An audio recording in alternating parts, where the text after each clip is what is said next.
পিতা তার নিজের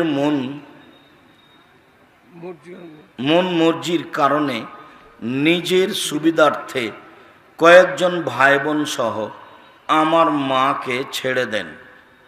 সে দ্বিতীয় বিয়ে করে সংসার সাজান এবং আমরা প্রথম পক্ষের ছেলে মেয়েরা চরম অবহেলিতভাবে আত্মীয়দের কাছে মানুষ হই।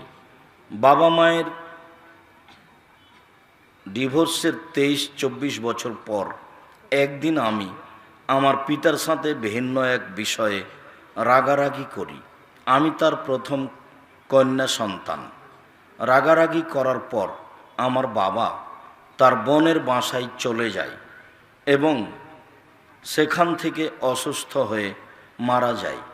আমি তার কাছে মাপ চাইতে পারিনি। এখন আমার করণীয় কি? তুমি তার জন্য ক্ষমা চাও, দান করো। সুযোগ বুঝিয়ে মাপ নেওয়া উচিত ছিল। তার কর্মের জন্য তাকে জবাব দিতে হবে।